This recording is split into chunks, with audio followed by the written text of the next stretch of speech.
Meus irmãos, graça e paz a todos, estamos aqui para mais uma super dica de leitura dessa obra que é lançamento, acabou de sair pela editora Mundo Cristão, Panorama do Novo Testamento, do Augustus Nicodemos Gomes Lopes, muito conhecido, gosto muito dele, grande pregador, exegeta. Hoje ele está morando nos Estados Unidos, mas antes de ele ir para os States, ele estava como pastor auxiliar lá em Recife, né? Da primeira igreja presbiteriana de Recife. Ele recebeu uma proposta de um amigo dele para ajudar, auxiliar lá na igreja presbiteriana dos Estados Unidos. Esqueci agora o nome da cidade que ele está. E ele está lá.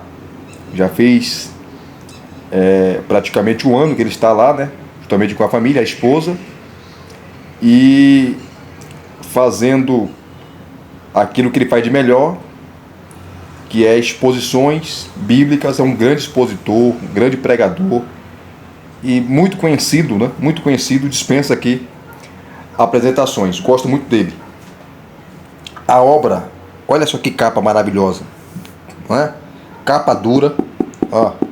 É uma obra grande, ó. E a mão é grande. Se você for ver aqui, ó, é um palmo, ó. É grande. Olha que capa suntuosa. E essa obra tem um total 200, se você for acrescentar aqui as páginas, né? 263, 64, 65, 267 páginas. Tá? Se for acrescentar aqui as páginas finais, os mapas aqui, ó, a Palestina na época de Jesus. Você tem aqui o ministério de Jesus, ó, os lugares que ele passou, que ele visitou. E aqui por último você tem as viagens missionárias de Paulo, né? Que foram as 3 viagens missionárias. Está aqui o mapa. Ó, o mar Mediterrâneo. Aqui está colorida a foto, né? Então, se você for incluir os mapas aqui, são aí 267 páginas. Show de bola. Augusto Nicodemos, quem é ele? Vou mostrar aqui o currículo dele, né? É pastor presbiteriano, escritor e professor. É bacharel em teologia pelo Seminário Presbiteriano do Norte, em Recife. Ele é mestre em Novo Testamento pela Universidade Cristã. Esse nome aqui não vou saber falar, não. Port Shepstone, alguma coisa assim. Se eu pronunciei errado, perdão. Na África do Sul. E doutor em hermenêutica e estudos bíblicos pelo Seminário Teológico de Westminster, nos Estados Unidos, onde também obteve o pós-doutorado em Novo Testamento, com estudos adicionais na Universidade Reformada de Kampen, na Holanda. Ele é casado com a Minka, né? Minka Lopes, e é pai de Hendrika, Samuel, Davi e Ana. São 4 filhos. Então, a especialidade dele é Novo Testamento, tá? E ele fez aí, obteve, né, o seu pós-doutorado em Novo Testamento, com estudos adicionais na famosa, muito conhecida, né, e celebrada Universidade lá de Kampen, na Holanda. Então, ele é um pregador, um expositor e um baita exegeta. Eu assisto ele sempre, as mensagens dele. Inclusive, eu aprendi a pregar expositivamente ouvindo ele, o Hernando Dias Lopes, o Paulo Júnior e outros pregadores. Tá? Nicodemos é espetacular. É um homem de Deus. Apesar de não ser pentecostal, né? Eu sou pentecostal. Ele é presbiteriano, ele é reformado.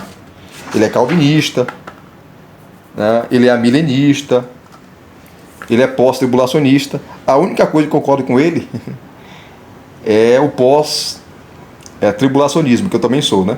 Mas não sou amilenista, eu sou pré-milenista, não sou calvinista, nem tampouco arminiano. Quem já me conhece aqui sabe disso, né? Que não adianta nós querermos arminianizar ou calvinizar as escrituras, mas eu respeito ele, claro, né? Ele é calvinista, defende ali os 5 pontos. Ele é cessacionista, eu não sou. Inclusive eu fiz o review aqui da obra dele, Profetas, tá? Profetas, que foi uma obra que foi lançada aí ano passado, né? Ano passado, aonde ali ele defende, né, que alguns dons cessaram, como línguas, o dom de profecia, interpretação de línguas. Ele é aberto assim, mas ele é mais atrelado ao cessacionismo, e eu não sou, eu sou continuista. Enfim, então essa obra, ele até deu uma entrevista não, né? Uma conversa com o Iago Martins, do canal 2D de Teologia. Ele falou dessa obra, que ele não queria escrever, né? Mas a Mundo Cristão pediu, porque já tem várias introduções ao Novo Testamento, panoramas ao Novo Testamento. Eu tenho aqui o panorama do Robert Gundry, que é o melhor que nós temos, que trabalha o contexto histórico, cultural, social, político. Mas a Mundo Cristão pediu para ele escrever, e ele escreveu, trazendo aí um panorama assim detalhado dos livros do Novo Testamento. E aqui ele trabalha como se fosse uma exposição. Ele faz uma exposição, como ele é pregador, ele faz uma exposição de cada livro do Novo Testamento, te dando aquilo que você quer sobre o livro. A autoria, a data, o contexto, tá? A mensagem de cada livro. Excelente, muito bom. É uma obra barata. Eu paguei R$40 nessa obra, né? Por ser capa dura. As folhas são brancas, tá? Não são folhas amareladas. É uma obra muito bem escrita, muito bem feita pela editora Mundo Cristão, que é uma baita editora. Então ele traz aqui como se fosse uma pregação, né? Uma exposição aí dos livros que você, os detalhes que você precisa saber. Uma obra totalmente atualizada, nova, né? Quando ele vai tratar aqui sobre Paulo, eu vou mostrar para vocês. Ele vai falar da NPP, a nova perspectiva sobre Paulo, que ele é contra, tá? Ele não concorda, enfim. Então tá aqui a introdução. Tá aqui os livros, ó. O panorama de Mateus, de Marcos, Lucas, enfim, até o Apocalipse. Tá? Até o Apocalipse. E vamos pegar aqui um livro para você ver como ele trabalha, né? Deixa eu pegar Gálatas aqui, ó. Gálatas, está na página 109. Então você vai pegar aqui, ó. Gálatas. Tá aqui, ó. E eu fiz, viu, queridos, a exposição completa aqui de Gálatas. Só ir na playlist no meu canal e você vai encontrar. Eu estou expondo também a primeira carta de João e a carta aos Filipenses aqui. Para vocês. Ele coloca aqui o capítulo 5, versículo 1. E a versão que a Mundo Cristão colocou, que usa, né? Ela está usando, é a versão... Deixa eu pegar aqui, ó. Para não citar errado, né? Tá aqui, ó. Os textos bíblicos... Aqui, os textos bíblicos foram extraídos da nova versão transformadora, a NVT. Tá? NVT. Então aqui é a NVT, ó. Portanto, permaneçam firmes nessa liberdade, pois Cristo verdadeiramente nos libertou. Não se submetam novamente à escravidão da lei. Gálatas capítulo 5, versículo 1. Aí você tem aqui, ó, temas e características centrais. Quais são os temas e características centrais da carta aos Gálatas? Então, para você que é ensinador, para você que é pregador, para você que tem dificuldades em entender a mensagem do livro, então o Nicodemos, ele é muito didático.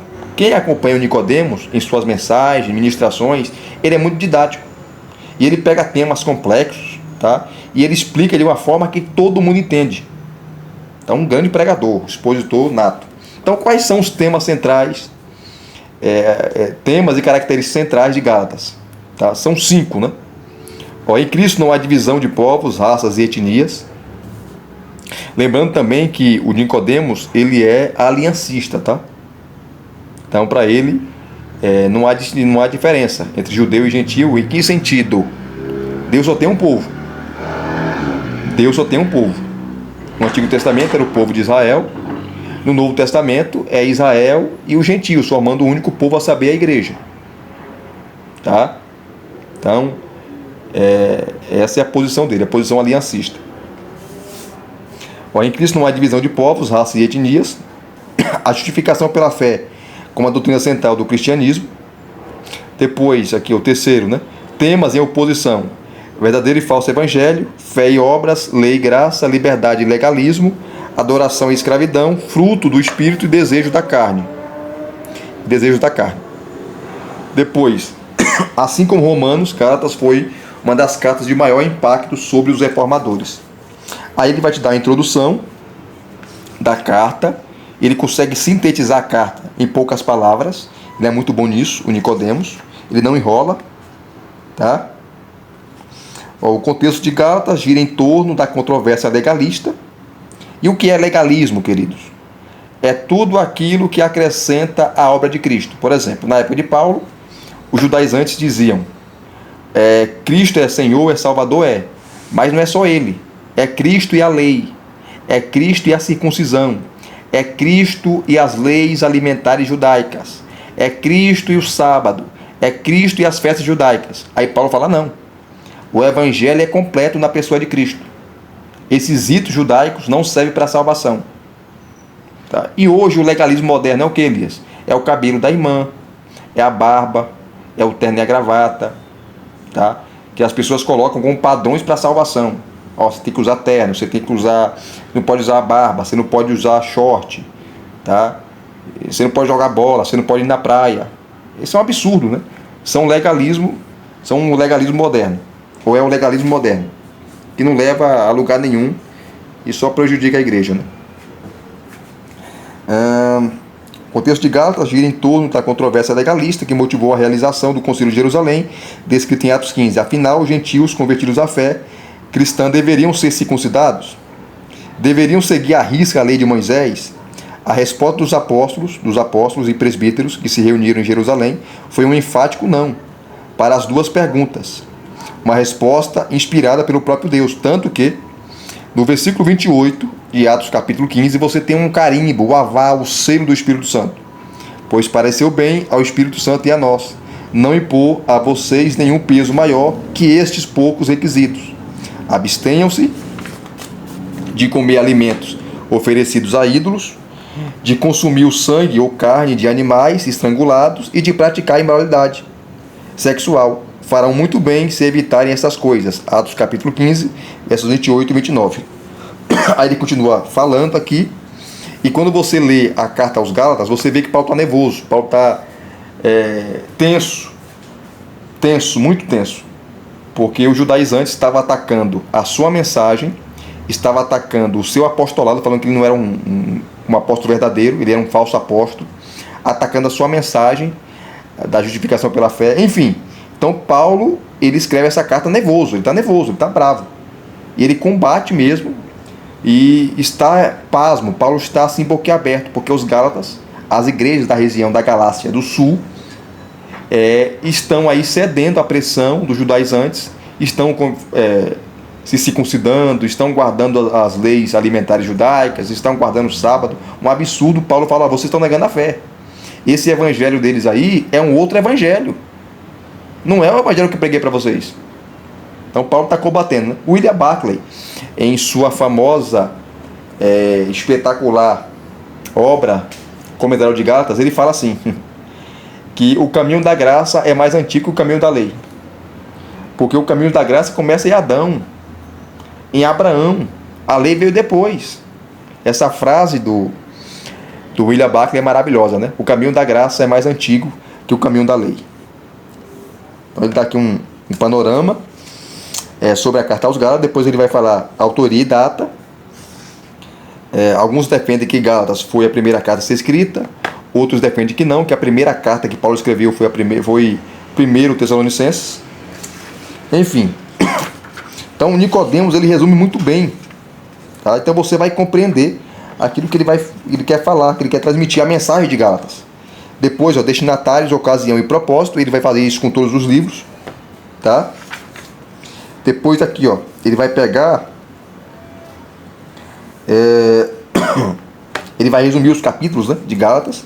Aí ele vai pegar aqui, passagens difíceis, ou passagens de difícil interpretação. Aqui ele vai trabalhar um pouco sobre a NPP, a nova perspectiva sobre Paulo.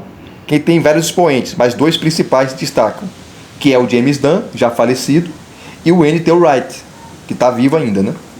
Recentemente, um movimento chamado Nova Perspectiva sobre Paulo tem exercido muita influência na interpretação de Gálatas e de outros escritos paulinos.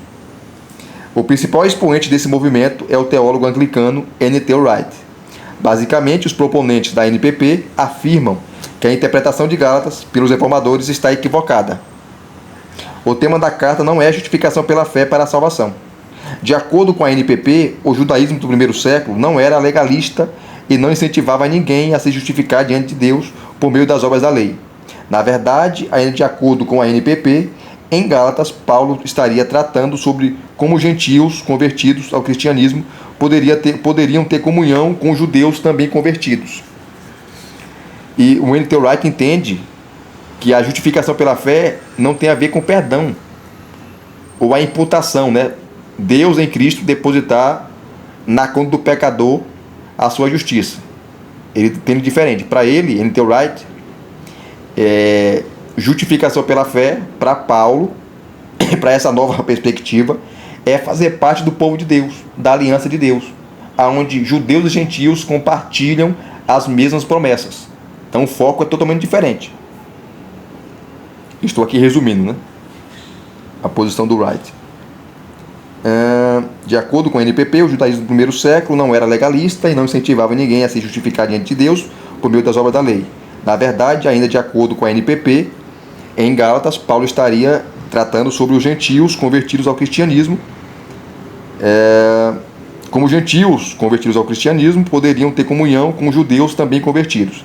Em resumo, essa carta seria sobre a igreja, tá? Eclesiologia, e não sobre como alguém pode ser salvo, soteriologia. Então, a carta é mais um tratado sobre a eclesiologia, a doutrina da igreja, do que soteriologia, a doutrina da salvação. Além do mais, a justificação não seria um ato pelo qual Deus imputa a justiça de Cristo ao pecador, mas o reconhecimento de que estamos em Cristo, ou seja, somos parte de sua igreja visível na história. Entretanto, basta ler Gálatas para perceber que Paulo está tratando de salvação ao falar de obras da lei e da justificação, e não de aliança, pacto ou inclusão. E aqui, ele vai citar essa obra, gente. Eu ia comprar, mas não comprei, está esgotada. Mas eu tenho aqui a obra do N.T. Wright, que é a resposta ao John Piper. John Piper discordou de N.T. Wright, discorda até hoje, e ele escreveu um livro rebatendo N.T. Wright. E o nome do livro é O Futuro da Justificação pela Fé, ou O Futuro da Justificação. Essa obra do N.T. Wright, do John Piper, é maravilhosa, tá? Em resposta, N.T. Wright escreveu um livro que eu tenho aqui e não fiz o review ainda, né? Sobre justificação, onde ele vai apresentar a posição dele sobre as cartas de Paulo, principalmente a carta aos Romanos e a carta aos Gálatas. E ele vai defender muito bem a posição dele, a NPP, tá? Contrariando aí o John Piper. Essa obra você pode adquirir, O Futuro da Justificação, John Piper, que ele contraria e bate de frente com a NPP. Continuando aqui, aqui ele termina, né? Aí ele vai te dar o esboço rapidamente de Gálatas. Então, o Nicodemos, ele consegue resumir em poucas páginas a mensagem de Gálatas, assim também como a mensagem de todos os livros do Novo Testamento. Ele vai te dar o esboço, tá? Da carta. Depois ele vai colocar aqui, como ler Gálatas. Ele coloca 3 pontos. Primeiro, examinando o coração, a fim de assegurar que sua esperança está alicerçada única e exclusivamente em Cristo. Segundo, buscando rejeitar todo e qualquer ensino que anule a cruz de Cristo e seus efeitos. Terceiro ponto, louvando a Deus por sua graça.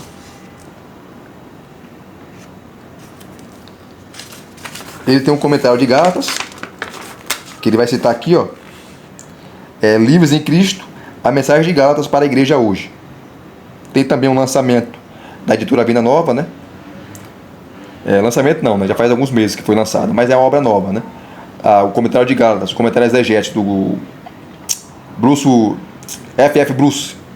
Bruce, que foi lançado. Você tem também o comentário de Gálatas, a mensagem de Gálatas, do John Stott, excelente, que eu tenho aqui. Você tem a exposição que eu fiz também de Gálatas aqui no canal, uma exposição maravilhosa que nós fizemos, tá? Você tem aí introduções ao Novo Testamento, que trabalha o livro de a Carta aos Gálatas, como A Manjedoura, a Cruz e a Coroa, muito boa. Você tem também a obra do N.T. Wright e do Michael Bird, que também é a introdução ao Novo Testamento maravilhosa, que trabalha também, dá uma boa introdução à Carta aos Gálatas. O Panorama do Novo Testamento, do Robert Gundry, também excelente. Enfim, tantas obras. E essa obra aqui do Nicodemos é maravilhosa, tá? Vale a pena o investimento. Vamos pegar aqui mais um livro.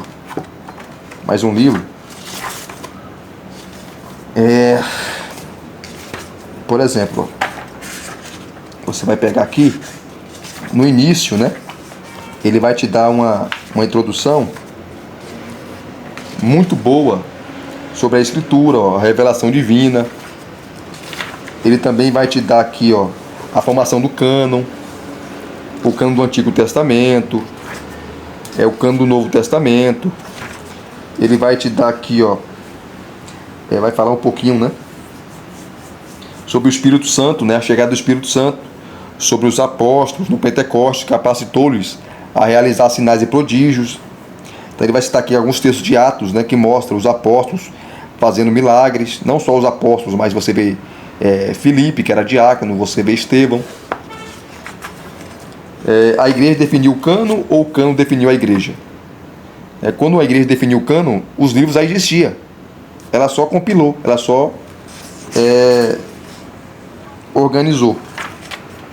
Depois o contexto histórico do Novo Testamento. Vamos correr aqui. Enfim, aí ele começa a trabalhar o primeiro livro, né, do Novo Testamento, que é Mateus. Aí ele sempre vai citar um texto. Nesse caso aqui um texto é de Mateus capítulo 1, versículos 22 e 23. Aí, como na carta lá aos Gálatas que eu mostrei para vocês, ele vai fazer isso em todos os livros. Ele vai te dar os temas centrais e as características desse caso aqui do Evangelho de Mateus. Tá? Quais são, Elias? As características, sintetizando, o que Mateus está falando? Ele escreve para o público judaico e ele aborda o quê? Primeiro, as profecias messiânicas se cumprem na pessoa e obra de Jesus. Segundo ponto, o reino de Deus é inaugurado com o nascimento de Jesus. Terceiro ponto, o evangelho é para todos os povos e nações. Quarto ponto, a igreja é a comunidade dos seguidores de Jesus, formada de judeus e gentios. A introdução vai falar um pouquinho dos sinóticos, né? Mateus, Marcos e Lucas. Aqui ele vai te dar uma lista, né? Uma comparação, mostrando aí como os três evangelistas, Mateus, Marcos e Lucas, descrevem o ministério de João Batista. Mateus 3, Marcos capítulo 1, de 1 a 3, e Lucas 3, de 1 a 3. Depois a autoria e data do evangelho, tá? Depois ele vai pegar aqui, ó, isso ele faz em todos os livros, né? Passagem de difícil interpretação.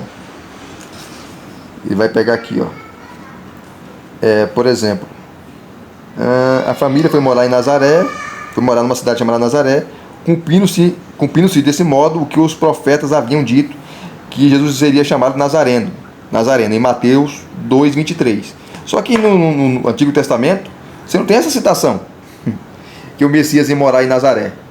De onde Mateus tirou isso? Aí muitos estudiosos céticos, né, os liberais, falam: Mateus errou.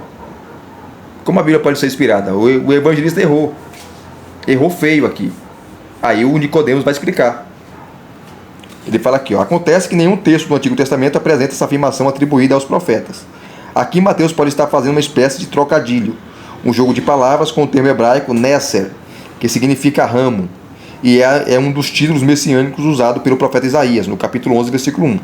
Ou ainda pode se tratar de uma alusão à palavra Nazir, que pode ser traduzida como príncipe, e aparece em passagens como Gênesis 49, 26 e Deuteronômio 33, 16. Outra explicação é que o evangelista usa o adjetivo nazareno para se referir a alguém de um lugar insignificante e de pouca reputação, de acordo com a profecia de que o servo do Senhor seria desprezado e tido em baixa estima. Outra passagem difícil é conhecida como a cláusula petrina, que é o famoso texto que é usado pelos católicos, os teólogos católicos e a Igreja Católica para falar que Pedro é a pedra. Mateus 16:18, né? Agora eu lhe digo que você é Pedro, e sobre esta pedra edificarei a minha igreja, e as forças da morte não a conquistarão. Aqui é a NVT, né? Eu lhe darei a chave do reino dos céus, o que você ligar na terra terá sido ligado no céu, e o que você desligar na terra terá sido desligado no céu. Esses versículos têm sido usados por séculos pela Igreja Católica Romana para fundamentar o ofício do Papa como sucessor do apóstolo Pedro. A correta interpretação dessa passagem veio no século XVI por parte dos reformadores. Nomes como Lutero e Calvino lembraram que a pedra sobre a qual Cristo edificaria a sua igreja não era Pedro, mas sim a confissão do discípulo a respeito da pessoa de Jesus, alguns versículos antes. O Senhor é o Cristo, o Filho do Deus vivo. Essa rocha não é Pedro, aliás. Ele estava longe de ser alguém cuja fé era inabalável. Logo, após afirmar que Jesus era o Cristo, Pedro buscou dissuadi-lo de morrer na cruz. E a resposta de Jesus não poderia ter sido mais contundente.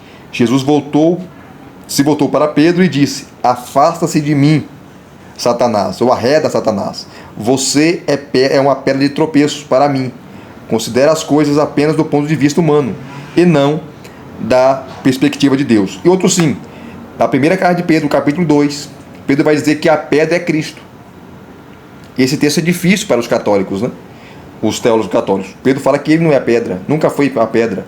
A pedra angular, a pedra principal, a pedra sobre qual a igreja está fundada, enraizada, fundamentada é Cristo, não é Pedro.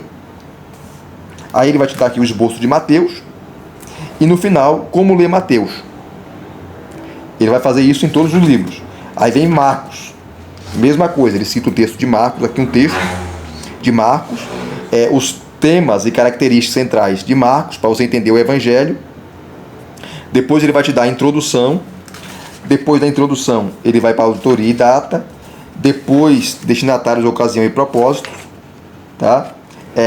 A passagem de difícil interpretação em Marcos. E aqui ele vai citar o final de Marcos. Que muitos eruditos falam que o final de Marcos ali, os versículos 9 a 20, foi acrescentado. O Evangelho para no capítulo 16, versos de 1 a 8. Os versos 9 a 20, que é o final ali, foi acrescentado. Marcos não escreveu. Então há um debate sobre essa questão, os manuscritos, os críticos textuais e por aí vai. E ele vai mostrar que não. O texto ali é de Marcos, Marcos escreveu e por aí vai. Eu não vou ler por causa do tempo, tá? Por causa do tempo. Inclusive, o comentário exegético de Marcos, do Robert Stein, ele trata essa questão, tá? O comentário exegético de Marcos, que foi lançado pela Vida Nova, do Robert Stein, ele trabalha essa questão de forma exaustiva, até porque ele também é um crítico textual. Tá? É maravilhoso essa questão aqui. Aí no final ele te dá o esboço de Marcos, tá? E sempre termina aqui, como ler Marcos. Enfim. Depois vem Lucas e assim sucessivamente. É uma obra maravilhosa, tá? Ele não enrola, ele te dá aquilo que você quer saber de forma resumida. Ele resume todos os livros do Novo Testamento de forma espetacular. E por que eu comprei essa obra? Porque é Augusto Nicodemos, né? Muito boa para você que dá aula, para você que dá que prega, para você que quer informações rápidas sobre o Novo Testamento, os livros do Novo Testamento. Essa obra vai te ajudar. E ela é barata, é capa dura, uma obra preciosa, maravilhosa, que vai nos ajudar. Claro que se você quiser mais informações exaustivas, você recorre aí ao Panorama do Novo Testamento do Robert Gundry, que é o melhor que nós temos. Ou Introduções ao Novo Testamento, como eu já citei aqui, né? A introdução Alma Gendora, a Cruz e a Coroa, a introdução aí também do D.A. Carson e Douglas Moo, que eu fiz o review aqui para vocês, a introdução do N.T. Wright e Michael Bird, enfim. Mas se você quer informações rápidas, precisas, sem enrolação, essa obra aqui, que é lançamento, acabou de sair pela editora Mundo Cristão. Se vocês gostaram de mais uma super dica de leitura, deixa aqui o seu like, deixe aqui os seus comentários, se inscrevam no canal se você não é inscrito e acionem o sininho para receberem todas as notificações. Graça e paz a todos mais uma vez. Deus em Cristo vos abençoe. Até as próximas indicações.